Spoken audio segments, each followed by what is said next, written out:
നമുക്കറിയാം എല്ലാ കാലത്തും സംഘപരിവാർ സ്വീകരിച്ചു പോന്ന ഒരു നയം എന്ന് പറയുന്നത് ഭീകരാക്രമണത്തെ തീവ്രവാദികളെയൊക്കെ ചെറുക്കുക എന്നുള്ളതാണ്.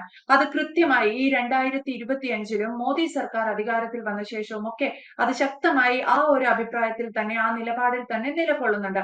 പക്ഷേ പഹൽഗാമിൽ നടന്ന ഒരു ഭീകരാക്രമണത്തിന് ശേഷം ഇപ്പോഴിതാ നമ്മുടെ കമ്മ്യൂണിസ്റ്റ് സർക്കാരുകൾ അല്ലെങ്കിൽ അത്തരം ആൾക്കാരൊക്കെ സംഘപരിവാറിനെ കുറ്റപ്പെടുത്തുകയാണ്. സംഘപരിവാർ ഈ അവസരം മുതലെടുക്കുന്നു എന്നാണ് അവർ പറയുന്നത്.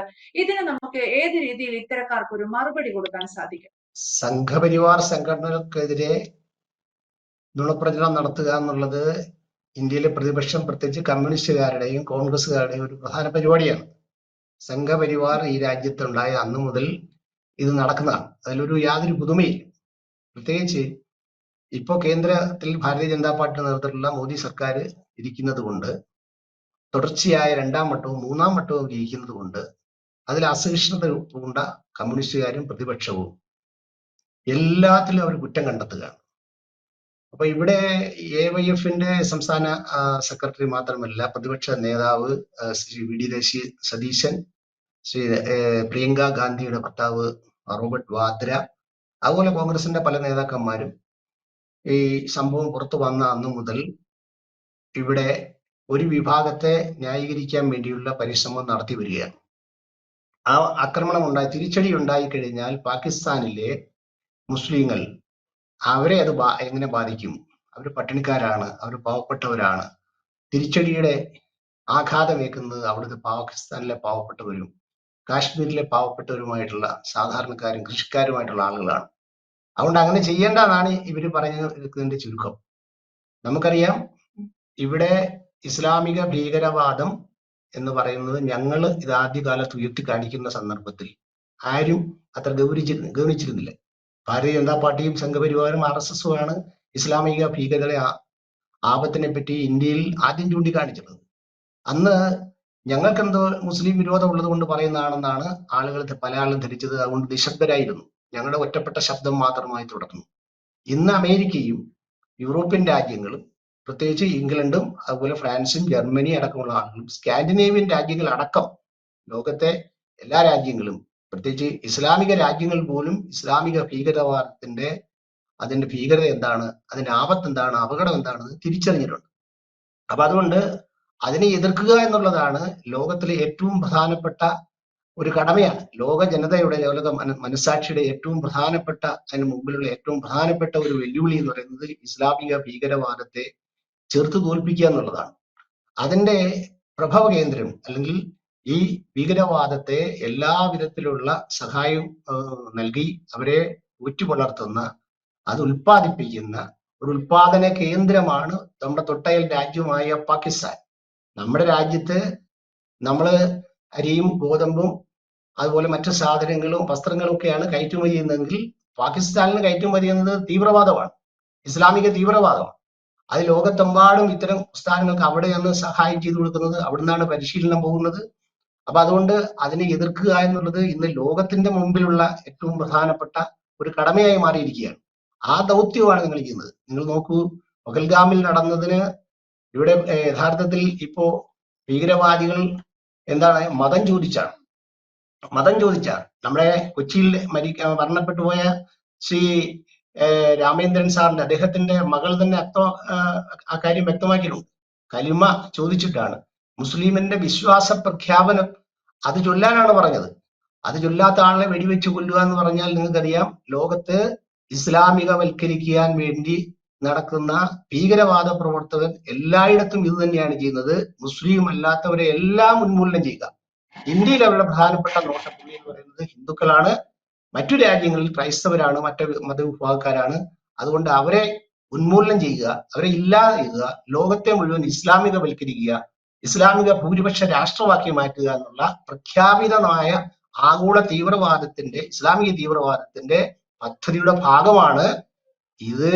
ഇപ്പോ അതിന്റെ ഒരു ഘട്ടം നമ്മളിവിടെ കണ്ടെന്ന് മാത്രമേ ഉള്ളൂ. അന്താരാഷ്ട്ര തലത്തിൽ, ആഗോള തലത്തിൽ ഇതിങ്ങനെ നിരന്തരം നടന്നുകൊണ്ടിരിക്കുന്ന ഒരു കാര്യമാണ്. സാർ ഇപ്പൊ ഈ പറഞ്ഞതുപോലെ റോബർട്ട് വാദ്രയെ പോലെ അങ്ങനെയുള്ള ഒരു കുറച്ച് പേരുകൾ സാറ് പറഞ്ഞു. ഇത്തരക്കാരൊക്കെ നിരന്തരം ശ്രമിക്കുന്നത് ആ, സംഘപരിവാറിനെ ഇത്തരം സമയങ്ങളിൽ കുറ്റപ്പെടുത്തുക എന്നുള്ളതും സംഘപരിവാർ ഇത്തരം ഭീകരാക്രമണങ്ങളെയൊക്കെ ഒരു വലിയ അവസരമാക്കി മുതലെടുക്കുന്നു എന്ന് പറയുള്ളതാണ്. സത്യത്തിൽ ഇത്തരക്കാരല്ലേ ഈ ഒരു അവസരം മുതലെടുക്കുന്നത്? സംഘപരിവാറിനെ എവിടെ ഇകഴ്ത്തിക്കാട്ടാമോ അവിടെ കാട്ടാനും ജനങ്ങൾക്കിടയിൽ വഖഫ് ബോർഡിന്റെ വിഷയം ഇതിനിടയിൽ ഉന്നയിച്ചു. രാജ്യത്ത് റോബർട്ട് വാദ്രയൊക്കെ പറയുന്നത് നമ്മുടെ രാജ്യത്ത് ക്രിസ്ത്യൻ, ഹിന്ദു, മുസ്ലിം വിഭാഗീയതയുണ്ടെന്നാണ്. ഒരു എന്താ പറയാ, രാജ്യദ്രോഹം പോലെയൊരു കാര്യങ്ങളാണ് അവർ പറയുന്നതും ചെയ്യുന്നതും. ഇതിനെതിരെ ഇന്ത്യ പലപ്പോഴും നടപടികൾ എടുത്തിട്ടുണ്ട്, ശക്തമായി ഇന്ത്യ പറഞ്ഞിട്ടുണ്ട്. പക്ഷെ ഈ ഒരു സമയത്ത് സംഘപരിവാറിന്റെ അല്ലെങ്കിൽ നമ്മുടെ BJP സർക്കാരിന്റെ ഒരു ശ്രദ്ധ മുഴുവൻ എങ്ങനെ ഒരു പ്രത്യാക്രമണം നടത്താം അല്ലെങ്കിൽ പാകിസ്ഥാൻ എന്ത് മറുപടി കൊടുക്കാം എന്നുള്ള രീതിയിലേക്ക് പോകുമ്പോൾ ഈ അവസരത്തെ ഇതുപോലെയുള്ള ആൾക്കാർ ഉപയോഗിക്കുന്നു എന്ന് വേണ്ടി കരുതാൻ. ഇസ്ലാമിക ഭീകരവാദത്തെ എന്നും ഞാൻ മുമ്പേ സൂചിപ്പിച്ച പോലെ പ്രോത്സാഹിപ്പിക്കുകയും പ്രീണിപ്പിക്കുകയും ചെയ്തിട്ടുള്ള സമീപനമാണ് ഇവിടത്തുള്ള പ്രതിപക്ഷ പാർട്ടികൾക്ക്, പ്രത്യേകിച്ച് വിശിഷ്യ കമ്മ്യൂണിസ്റ്റ് പാർട്ടിക്കുള്ളത്. കോൺഗ്രസ് 60 വർഷക്കാലം ഭരിച്ചപ്പോൾ ഇത് തന്നെയാണ് ചെയ്തത്. നഗ്നമായ രീതിയിൽ കമ്മ്യൂണിസ്റ്റ് പാർട്ടി ഈ നിലപാടിലേക്ക് വന്നത് ഏതാണ്ട് EMS നമ്പൂതിരിപ്പാട്ടിന് ശേഷമാണ്, അല്ലെങ്കിൽ കഴിഞ്ഞ 20-25 വർഷത്തിനുള്ളിലാണെന്ന് കാണാൻ കഴിയും. അവര് ഇങ്ങനെ ഒരു സമീപനമായിരുന്നില്ല. പക്ഷേ അവർ എപ്പോഴും ഭാരതത്തിൽ ഹിന്ദുത്വത്തിനെതിരെ അല്ലെങ്കിൽ ഹിന്ദു ജനവിഭാഗങ്ങൾക്കെതിരായ നിലപാടാണ് അവർ സ്വീകരിച്ചിട്ടുള്ളത്. അവരതിനെ പറയുന്നത് ഞങ്ങളുടെ വർഗഭീഷണം എന്ന നിലയിലാണ് അതിനെ അവർ വ്യാഖ്യാനിക്കുന്നതെങ്കിലും അവര് ചെത്തുന്നത് ഇസ്ലാമിക എന്താ പറയുക, അവരെ പ്രീണിപ്പിക്കുന്ന നിലപാടാണ് സ്വീകരിച്ചിട്ടുള്ളത് കാണാൻ കഴിയും. കമ്മ്യൂണിസ്റ്റ് പാർട്ടി എക്കാലവും ഈ നിലപാട് കഴിഞ്ഞ കാൽനൂറ്റാണ്ടുകാലത്ത് പ്രത്യേകിച്ച് അവർ എടുത്തുകൊണ്ടിരിക്കുന്നതിന്റെ ഫലമായി എന്തു പറ്റി? ഇവരാർക്ക് വേണ്ടിയാണ് എടുക്കുന്നത്? മുസ്ലിം ജനവിഭാഗങ്ങൾക്ക് വേണ്ടി വളരെ നഗ്നമായ നിലപാട് സ്വീകരിക്കുമ്പോൾ അവരുടെ വോട്ട് പല പ്രദേശത്തും വോട്ടിന്റെ രാഷ്ട്രീയമാക്കി അല്ലെങ്കിൽ വോട്ടിന്റെ അടിസ്ഥാനത്തിലാണ് അവർ പറയുന്നത്. ഈ നിലപാട് എടുത്തതിന്റെ ഫലമായിട്ട് ഇപ്പൊ എന്ത് പറ്റി അവർക്ക്? ഇന്ത്യയിൽ എവിടെയുണ്ട് കമ്മ്യൂണിസ്റ്റ് പാർട്ടി? ബംഗാളിലും ത്രിപുരയിലും ഈ കേരളത്തിലും കമ്മ്യൂണിസ്റ്റ് പാർട്ടിയുടെ ശക്തി കേന്ദ്രങ്ങളിലെല്ലാം അവർ തകർന്നു. നിങ്ങൾ മനസ്സിലാക്കേണ്ടത്, കമ്മ്യൂണിസ്റ്റ് പാർട്ടി ലോകത്തെല്ലായിടത്തും, ഒരു പ്രത്യേക കാര്യം ഞാൻ പറയാൻ ആഗ്രഹിക്കുന്നു, ലോകത്ത് കമ്മ്യൂണിസ്റ്റ് പാർട്ടി സ്വാധീനമുള്ള കേന്ദ്രങ്ങൾ നോക്കുക. ക്രൈസ്തവരും അതേപോലെ തന്നെ ഹിന്ദുക്കളും എവിടെയുണ്ടോ, അല്ലെങ്കിൽ മുസ്ലിങ്ങളല്ലാത്ത ജനവിഭാഗങ്ങൾ എവിടെയുണ്ടോ അവിടെയാണ്, ആ പ്രദേശങ്ങളിലാണ്, ആ രാജ്യങ്ങളിലാണ് കമ്മ്യൂണിസ്റ്റ് പാർട്ടി വളർന്നിട്ടുള്ളത്. രണ്ടാം ലോകം 1917 റഷ്യയിൽ അധികാരത്തിൽ വന്നു. പിന്നീട് രണ്ടാം ലോക മഹായുദ്ധകാലത്ത് 45 മുതൽ ഏതാണ്ട് 47 വരെയുള്ള കാലഘട്ടത്തിൽ റഷ്യയുടെ സഹായത്തോടെ പിടിച്ചടക്കിയതും ക്രൈസ്തവ രാജ്യങ്ങളാണ്. അവിടെ ദീർഘകാലം കമ്മ്യൂണിസ്റ്റ് ഭരണം നിലനിന്നിരുന്നു. അതെല്ലാം പോയി. ഇപ്പൊ ലോകത്ത് 4 രാജ്യങ്ങളുണ്ട്: ചൈന, ക്യൂബ, കൊറിയ, വിയറ്റ്നാം. ഇതിൽ ക്രിസ്ത്യാനികൾ കൂടുതലുള്ള സ്ഥലം എന്ന് പറയുന്നത് ക്യൂബയിൽ മാത്രമാണ്. ബാക്കി 3 പ്രദേശം ബുദ്ധ, ജൈന, മറ്റ് ജനവിഭാഗങ്ങളാണ്, അല്ലെങ്കിൽ മുസ്ലിം ജനവിഭാഗങ്ങളല്ല. അപ്പോ അല്ലാത്ത രാജ്യങ്ങളിലാണ് ഈ 4 രാജ്യങ്ങളിലും കമ്മ്യൂണിസ്റ്റ് ഭരണമുള്ളത്. ഇന്ത്യയിലേക്ക് നോക്കൂ. ഇന്ത്യയിലെ മഹാഭൂരിപക്ഷം വരുന്ന ജനങ്ങൾ ഹിന്ദുക്കളാണ്. ഈ ഹിന്ദുക്കൾ എവിടെ ഉണ്ടോ അവിടെ കമ്മ്യൂണിസ്റ്റ് പാർട്ടി ഉള്ളൂ. നിങ്ങളിപ്പോ ബംഗാളിൽ ത്രിപുരയൊക്കെ നമുക്ക് വിടാം. മുർഷിദാബാദ് പോലെയുള്ള ബംഗാളിലെ വലിയ മുസ്ലിം സ്വാധീനമുള്ള കേന്ദ്രങ്ങളിൽ ഇവരുടെ MLA MP ഉണ്ടായിരുന്നു. പക്ഷേ അവരെ പിൻവലിച്ചപ്പോൾ കമ്മ്യൂണിസ്റ്റ് പാർട്ടി അവിടെ സീറോയായി. നിങ്ങൾ കേരളത്തിൽ നോക്കൂ. ഇവർ എത്രയോ നാളായിട്ട് അവരുടെ സ്വാധീനം ഉറപ്പിക്കാൻ വേണ്ടി മുസ്ലിം വോട്ടിന് വേണ്ടിയാണ് 91-ൽ നമ്മുടെ കുവൈറ്റ് യുദ്ധ കാലത്ത് മുതൽ ഇവരിങ്ങനെ ശ്രമിച്ചുകൊണ്ടിരിക്കുകയാണ്. സദ്ദാം ഹുസൈന് പിന്തുണ പ്രഖ്യാപിച്ചുകൊണ്ട്. ഞാൻ ഒരു കാര്യം വെളിപ്പെടുത്താൻ ആഗ്രഹിക്കുകയാണ്. ഞാൻ BJPയുടെ നേതാവ് ആകുന്നതിന് മുമ്പ് CPM-ന്റെ ഇടുക്കി ജില്ലാ സെക്രട്ടേറിയറ്റ് അംഗമായി പ്രവർത്തിച്ച ആളാണ്. അതുകൊണ്ട് കമ്മ്യൂണിസ്റ്റ് പാർട്ടിയായിട്ട് എനിക്ക് നല്ല ബന്ധമുണ്ട്. ഇതിനെപ്പറ്റി ഞാൻ ക്ലാസ്സുകളൊക്കെ എടുക്കുന്ന ആളായിരുന്നു. 91 വരെ ഈ കേരളത്തിലെ മുസ്ലിങ്ങൾക്കിടയിൽ യാതൊരു സ്വാധീനം കമ്മ്യൂണിസ്റ്റ് പാർട്ടിക്ക് ഉണ്ടായിരുന്നില്ല. അവിടെ എവിടെയെങ്കിലും മുസ്ലിങ്ങൾ ഉണ്ടോ എന്ന് ചോദിച്ചു കഴിഞ്ഞാൽ. എന്നാൽ 90-ലെ യുദ്ധത്തിൽ EMS നമ്പൂതിരിപ്പാട് ഇയാൾക്ക് അനുകൂലമായ, സദ്ദാം ഹുസൈൻ അനുകൂല നിലപാടെടുത്തതിന് ശേഷം 14 ജില്ലകളിൽ 13-ലും ഭൂരിപക്ഷം വരികയുണ്ടായി. നമ്മുടെ തിരുവിതാംകൂറിലെ ഈരാറ്റുപേട്ട മുനിസിപ്പാലിറ്റി അടക്കം LDF പിടിച്ചു. പക്ഷേ ക്രമേണ അതെല്ലാം തിരിച്ചുപോയി. നിങ്ങൾ ഇന്ന് നോക്കൂ, കമ്മ്യൂണിസ്റ്റ് പാർട്ടി എന്ത് അഭ്യാസം ചെയ്തിട്ടും മലപ്പുറം ജില്ലയിൽ അവർക്ക് ഇതുവരെ ആ ജില്ലാ പഞ്ചായത്ത് ഭരിക്കാനോ, ആ ജില്ലയിലെ മഹാഭൂരിപക്ഷം പഞ്ചായത്തുകൾ ഭരിക്കാനോ, അവിടുത്തെ ആ ജില്ലാ സഹകരണ ബാങ്കുകൾ ഭരിക്കാനോ ഒന്നും കഴിഞ്ഞിട്ടില്ല. ഇന്നും കമ്മ്യൂണിസ്റ്റ് പാർട്ടിക്ക് എത്തി നോക്കാൻ പറ്റാത്ത അനേകം പഞ്ചായത്തുകൾ അവിടെയുണ്ട്. ഇതുപോലെ തന്നെയാണ് ലോകത്തെല്ലായിടത്തും. ലോകത്ത് ഒരു രാജ്യത്തും കമ്മ്യൂണിസ്റ്റ് പാർട്ടിയെ അംഗീകരിക്കുന്ന പ്രസ്ഥാനമല്ല മുസ്ലിം ആശയം പറയുന്നത്. അവരെ എവിടെ വളർന്നു വന്നിട്ടുണ്ടോ അവിടെ നിന്നെല്ലാം കമ്മ്യൂണിസ്റ്റ് പ്രസ്ഥാനത്തെ വേരോടെ പിഴുതെറുകയാണ് ചെയ്തത്. ഈ യാഥാർത്ഥ്യങ്ങളൊന്നും ഇവർ പഠിക്കാതെ ഇവർ 4 വോട്ടിന് വേണ്ടി തൽക്കാലം നിലനിൽക്കാൻ വേണ്ടി ഇങ്ങനെയുള്ള നിലപാട് സ്വീകരിക്കുന്നു മാത്രമേ ഉള്ളൂ. ഇന്ത്യ ഒരു കാലത്ത് കമ്മ്യൂണിസ്റ്റ് പാർട്ടി ശക്തമായിരുന്നു. 1947 ഇന്ത്യ വിഭജിക്കുമ്പോൾ ഇന്ത്യയെ പോലെ തന്നെ ബംഗാളിലും ത്രിപുരയിലും ഒക്കെ ഉള്ള സ്വാധീനം പോലെ തന്നെ വടക്കേന്ത്യ സംസ്ഥാനങ്ങളിലെ സ്വാധീനം പോലെ വിഭജിക്കപ്പെടുന്ന പാകിസ്ഥാനിലും കമ്മ്യൂണിസ്റ്റ് പാർട്ടി ഉണ്ടായിരുന്നു. അതിന്റെ അസ്ഥികൂടം പോലെ ഇല്ല.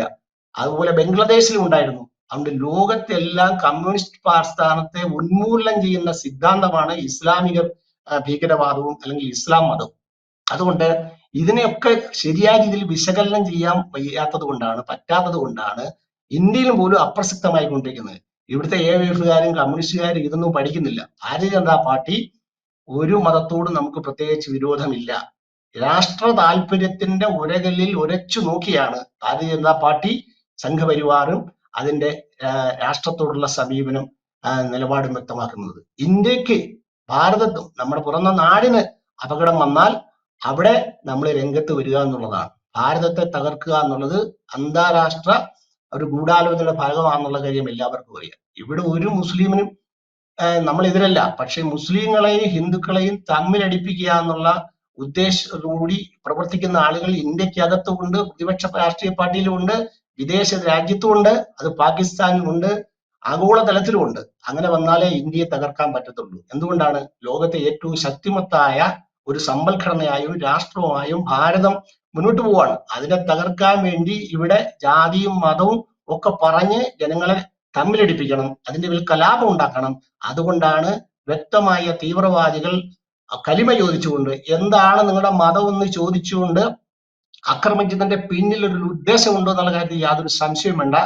അതുപോലും RSSകാർ ഇതാണെന്ന് പറയാൻ പോലും സാമൂഹ്യ വിരുദ്ധന്മാരായ ആളുകൾ സോഷ്യൽ മീഡിയയിലും ഒക്കെ ഉണ്ട്. പക്ഷെ നാളെ രാഷ്ട്രീയ പാർട്ടികളും BJP എതിർക്കുന്ന രാഷ്ട്രീയ പാർട്ടികളും ഈ ആരോപണം തെരഞ്ഞെടുപ്പ് കാലത്ത് ഉന്നയിക്കാം. അപ്പൊ അതുകൊണ്ട് ഭാരതീയ ജനതാ പാർട്ടി രാഷ്ട്ര സ്നേഹത്തിന്റെ ഉരകല്ലിൽ ഉരച്ചു നോക്കിയാണ് ഈ നിലപാട് സ്വീകരിക്കുന്നത്. ഒരിക്കലും ഇക്കാര്യത്തിനകത്ത് ഒരു മുസ്ലിം വിരോധമുള്ള പാർട്ടിയല്ല. ഇന്ത്യയിൽ മഹാഭൂരിപക്ഷം വരുന്ന ആളുകൾ ഹിന്ദുക്കളാണ്. നിങ്ങൾ നോക്കുക, മുസ്ലിങ്ങളാണ് ഏറ്റവും സുരക്ഷിതരായി ഇന്ത്യയിൽ താമസിക്കുന്നത്. ഹിന്ദു ഭൂരിപക്ഷമുള്ള പ്രദേശങ്ങളിലെല്ലാം, അത് കേരളത്തിൽ തിരുവനന്തപുരത്തായാലും കണ്ണൂരിലായാലും ആലപ്പുഴയായാലും ഇന്ത്യയിൽ എല്ലായിടത്തും മുസ്ലിങ്ങൾ ഹിന്ദുക്കൾ എവിടെയുണ്ടോ അവിടെ മുസ്ലിങ്ങളും ഉണ്ട്. പക്ഷേ അവരുടെ ജീവിതത്തിന് പൂർണ്ണമായ സുരക്ഷിതത്വമാണ്. മുസ്ലിം ഭൂരിപക്ഷമുള്ള മലപ്പുറത്താണെങ്കിലും ജമ്മു കാശ്മീരിലാണെങ്കിലും മുർഷിദാബാദിലാണെങ്കിലും അവിടെ ഹിന്ദുക്കൾക്കൊരു ഭയമുണ്ട്. അത് നമ്മൾ കഴിഞ്ഞ കാലങ്ങളിൽ കണ്ടതാണ്. ഈ കഴിഞ്ഞ ഏതാനും ദിവസം പഹൽഗാമിൽ നടന്നത് ഉള്ള കൂട്ടക്കൊല ഇതിനു മുമ്പ് 90കളിൽ അവിടെ അരങ്ങേറിയതാണ്. ജമ്മു കാശ്മീർ അരങ്ങേറിയതാണ്. ആയിരക്കണക്കിന് 10,000-കണക്കിന് നമ്മുടെ ആളുകൾ, ഹിന്ദുക്കളായിട്ടുള്ള ആളുകൾ, അവിടുന്ന് ആ പ്രദേശത്ത് ജനിച്ചു വീണ ആളുകൾ, കാശ്മീർ നിവാസികളായിട്ട് ആളുകൾ, ഹിന്ദുക്കൾ അവിടുന്ന് ഓടിപ്പോയി നമ്മൾ കണ്ടതാണ്. ഇതുപോലെയുള്ള വെടിവെപ്പാണ്, മുന്നറിയിപ്പുകളാണ് അവർ കൊടുത്തിട്ടാണ് ചെയ്തത്.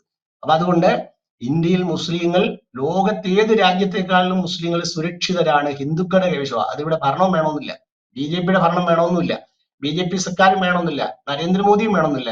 ഇന്ത്യ എന്ന് ഹിന്ദു ആയിരിക്കും, ഹിന്ദു രാഷ്ട്രമായിരിക്കും, ഹിന്ദു ഭൂരിപക്ഷമുള്ള ജനങ്ങളാവും.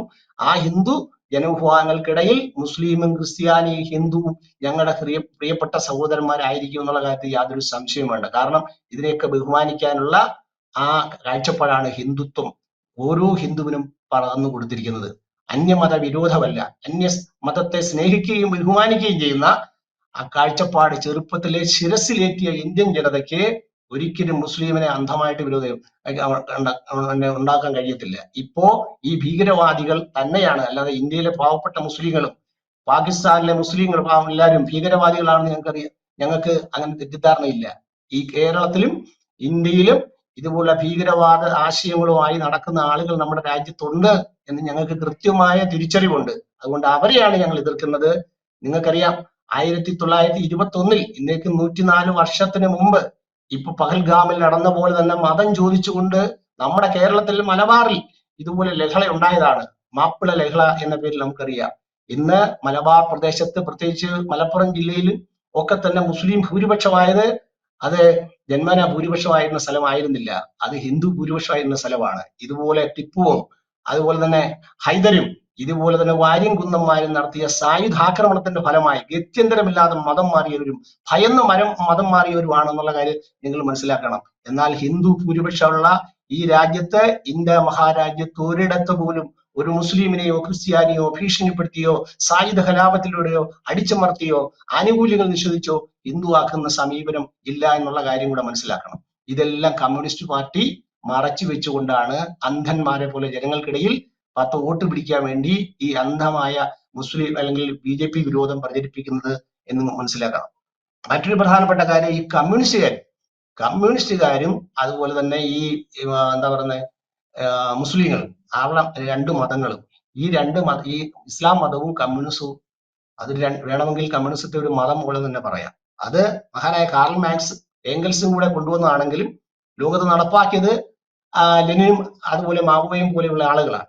അതും ഒരു മതം, അത് അന്തർലീനമായ ഒരു മതം പോലെ തന്നെയാണെന്ന് യാതൊരു സംശയം വേണ്ട. അത് ഇതുപോലെ തന്നെയാണ്. അവർ ലോകത്ത് എവിടെയുണ്ടോ മറ്റെല്ലാത്തിനും അവർ ഒതുക്കും, മറ്റെല്ലാ രാഷ്ട്രീയ പ്രസ്ഥാനങ്ങളെയും ഒതുക്കും, എല്ലാ മതങ്ങളെയും അവർ ഒതുക്കും. അവിടെ കമ്മ്യൂണിസ്റ്റ് ആധിപത്യമായിരിക്കും, കമ്മ്യൂണിസ്റ്റ് മതമായിരിക്കും അവർ ഉണ്ടാക്കുന്നതെന്ന് കാര്യം. അതുപോലെ തന്നെ ശത്രുവിനെ അവര് ഉന്മൂലനം ചെയ്യാൻ വേണ്ടി സായുധ സമരവും സായുധ വിപ്ലവവും കമ്മ്യൂണിസ്റ്റ് പാർട്ടിയുടെ പരിപാടിയാണ്. അത് റഷ്യയിലായാലും ചൈനയിലായാലും ലോകത്ത് കമ്മ്യൂണിസ്റ്റ് പാർട്ടി അധികാരത്തിൽ വന്ന എല്ലാ രാജ്യങ്ങളിലും സായുധ വിപ്ലവവും ഒക്കെ അവർ ഉപയോഗിച്ചിട്ടുള്ളത്. ഇതുപോലെ തന്നെയാണ് ലോകത്ത് ഇസ്ലാമിക മുന്നേറ്റത്തിന് വേണ്ടി ഉപയോഗിച്ചിട്ടുള്ളത് സായുധ വിപ്ലവം തന്നെയാണ്. ആ സായുധ വിപ്ലവം ഇന്ത്യയിൽ ഇന്ന് 2 തരക്കാർ ഉപയോഗിക്കുന്നുണ്ട്. ഒന്ന് കമ്മ്യൂണിസ്റ്റുകാർ ഉപയോഗിക്കുന്നുണ്ട്. മാവോയിസ്റ്റുകൾ ഇതേപോലെ AK-47 ഉപയോഗിച്ചുകൊണ്ടാണ് ഇന്ത്യൻ സേനയ്ക്കെതിരെ, ഇന്ത്യയുടെ CRPF-നെതിരെ, ഇന്ത്യൻ പട്ടാളത്തിനെതിരെ ആക്രമണം നടത്തുന്നത്. അതും കമ്മ്യൂണിസ്റ്റ് ഗർഭഗ്രഹത്തിൽ നിന്ന് അല്ലെങ്കിൽ മാർക്സിസത്തിന്റെ ഗർഭഗ്രഹത്തിൽ നിന്ന്, അവരുടെ ഗർഭപാതത്തിൽ നിന്ന് പുറത്തു വന്ന തീവ്രവാദ പ്രസ്ഥാനമാണ്. ഇതുപോലെ തന്നെയാണ് ഇസ്ലാം എന്ന പേര് സമാധാനത്തിന്റെ ആണെങ്കിലും സമാധാനവാദികൾ അതിനകത്ത് ഉണ്ടെങ്കിലും തീവ്രവാദവും ഇസ്ലാമിന്റെ സന്തതിയാണ്. മനസ്സിലായോ? അപ്പോൾ ഈ 2 പ്രത്യയ ശാസ്ത്രങ്ങളും 2 ആശയ സംഹിതകളും തീവ്രവാദത്തെ ഉൽപ്പാദിപ്പിക്കുന്ന ആശയഗതികളാണ് എന്നാണ് ഞാൻ പറഞ്ഞതിന്റെ അർത്ഥം. അപ്പൊ ഈ 2 ആശയഗതികളും തമ്മിൽ യോജിക്കുന്നതിന്റെ പ്രധാനപ്പെട്ട കാര്യം അതാണ്. അതുകൊണ്ട് ഇവർ തമ്മിൽ സാമ്യതയുണ്ട്. കമ്മ്യൂണിസ്റ്റ് രാജ്യങ്ങൾ പരിശോധിച്ചാലും മുസ്ലിം രാജ്യങ്ങൾ പരിശോധിച്ചാലും ഒക്കെ ഈ ഏകാധിപത്യത്തിന്റെയും ഒക്കെ തന്നെ അവരുടെ സാമ്യത നമുക്ക് മനസ്സിലാവും. അതുകൊണ്ട് ഇന്ത്യയിൽ കമ്മ്യൂണിസ്റ്റ് പാർട്ടി അപകടകരമായിട്ടുള്ള ഒരു നീക്കമാണ് നടത്തുന്നത്. കോൺഗ്രസ് അപകടകരമായ നീക്കമാണ് നടത്തുന്നത്. ഇവിടെ കുരിശു വരയ്ക്കുന്ന ക്രിസ്ത്യാനിയും നിസ്കാര തലമുള്ള മുസൽമാനും ചന്ദനക്കുറിയിടുന്ന ഹിന്ദുവും താടിയും തലപ്പാവുമുള്ള സിഖ് മതക്കാരെ എല്ലാവരും ഒറ്റക്കെട്ടായി നിൽക്കണം. അതാണ് നമ്മുടെ സ്വപ്നം, BJPയുടെ സ്വപ്നം, നരേന്ദ്രമോദിയുടെ സ്വപ്നം, RSSന്റെ സ്വപ്നം. അല്ലാതെ ഇവിടെ ഞങ്ങൾ മറ്റുള്ളവരെ ഉന്മൂലനാശം വരുത്തി ഹിന്ദു രാഷ്ട്രം സ്ഥാപിക്കുക എന്നുള്ളതല്ല. ഇതെല്ലാം കൂടെ ചേരുന്നതാണ് ഹിന്ദു എന്ന സങ്കല്പമാണ്. ഈ രാജ്യത്ത് ജനിച്ചു വീണ മുഴുവൻ ആളുകളും നമ്മുടെ അനാദിയായ ഈ സംസ്കാരത്തിൽ നമ്മൾ ഉറച്ചു നിൽക്കുക എന്നുള്ളതാണ്. എല്ലാവരെയും ബഹുമാനിക്കുക എന്നുള്ളതാണ്. നിരീശ്വരവാദികളെ പോലും ബഹുമാനിക്കുന്ന, നിരീശ്വരവാദത്തെ പോലും ബഹുമാനിക്കുന്ന അത്തരം മഹർഷിമാരും ഉണ്ടായിരുന്ന നാടാണ്. അവിടെ ആർഷഭാരതത്തിന്റെ മഹത്തായ പാരമ്പര്യങ്ങൾ ഉയർത്തിപ്പിടിക്കുക, ഒപ്പം തന്നെ ആധുനിക ശാസ്ത്ര സാങ്കേതിക വിദ്യയും ടെക്നോളജി ഉപയോഗപ്പെടുത്തിക്കൊണ്ട് ഭാരതത്തെ ലോകത്തിന്റെ മുമ്പിൽ ഏറ്റവും വലിയ ശക്തിമത്താക്കാൻ ഉള്ള രാഷ്ട്രമാക്കി മാറ്റുക. എല്ലാ രംഗത്തും, സൈനിക രംഗത്തും സാമ്പത്തിക രംഗത്തും വിദ്യാഭ്യാസ രംഗത്തും തൊഴിൽ രംഗത്തും എല്ലാ മേഖലയിലും ഏറ്റവും വലിയ വികസിത രാഷ്ട്രമാക്കുക എന്നുള്ളപ്പോ ഞങ്ങൾക്ക് യാതൊരു വിഭാഗീയതയില്ല. ഇവിടെ രാജ്യത്തെ വിഭജിച്ച് ജാതിയുടെയും മതത്തിന്റെയും അടിസ്ഥാനത്തിൽ എപ്പോഴും ചിന്തിച്ച് എപ്പോഴും വർത്തമാനം പറഞ്ഞ് ആ വിഭജനത്തിന്റെ ഒരു ഭാഗത്ത് നിൽക്കുന്നത് കമ്മ്യൂണിസ്റ്റുകാരാണെന്ന് കാണാൻ കഴിയും. ഇപ്പോ വാദ്രയുടെ അളിയൻ രാഹുൽ ഗാന്ധി എന്താണ് നമ്മുടെ രാജ്യത്ത് ഇപ്പൊ ചെയ്തുകൊണ്ടിരിക്കുന്നത്? ജാതി സംവരണം വേണം എന്ന് പറഞ്ഞാൽ ജനങ്ങളെ ഒറ്റക്കെട്ടായി ഇപ്പൊ നിൽക്കുകയാണ്. അവരെ വിഭജിക്കണം. അതുകൂടാതെ രാജ്യത്തെ മതത്തിന്റെ പേരിൽ വീണ്ടും വിഭജിച്ചാലും കുഴപ്പമില്ല. തങ്ങൾക്ക് അതിന്റെ കലാപവും പ്രശ്നങ്ങളും ഉണ്ടാക്കി വോട്ട് സമ്പാദിക്കണം, എങ്ങനെയും സീറ്റുകൾ നിലനിർത്തണം, അധികാരത്തിൽ വരാൻ കഴിയുമെന്ന് ചിന്തിക്കുക. ഈ സങ്കുചിതമായ രാഷ്ട്രീയ കാഴ്ചപ്പാടിന്റെ അടിസ്ഥാനത്തിലാണ് ഇവർ ഈ പ്രശ്നത്തെ കാണുന്നത്. അതുകൊണ്ട് ഇന്ത്യക്ക് നേരെയുള്ള ഈ ആക്രമണത്തെ ശക്തമായി നമ്മുടെ രാഷ്ട്രം പ്രതിരോധിക്കും, ശക്തമായി തിരിച്ചടി കൊടുക്കും. അതുപോലെ തന്നെ ഈ മത തീവ്രവാദത്തിന്റെ അതിന്റെ വേര്, അതിന്റെ നാരായ വേര് പിഴുതെറിയും. അതിന് മുമ്പിൽ ലോകത്തെ ചാമ്പ്യനായി ഭാരതവും നരേന്ദ്രമോദിയും പ്രവർത്തിക്കുന്ന ദിനങ്ങളാണ് അടുത്ത ദിവസവും നമ്മൾ കാണാൻ പോകുന്നത്. ഇന്ത്യക്ക് പുറത്ത് മാത്രമല്ല ഇന്ത്യക്കകത്തും ശത്രുക്കളുണ്ടെന്ന് സാരം വ്യക്തമാണ്. Thank you sir. കൂടുതൽ വാർത്തകളും വിശേഷങ്ങളും നിങ്ങളിലേക്ക് എത്താൻ ABC മലയാളം സബ്സ്ക്രൈബ് ചെയ്യുക, ബെൽ ബട്ടണും അമർത്തുക.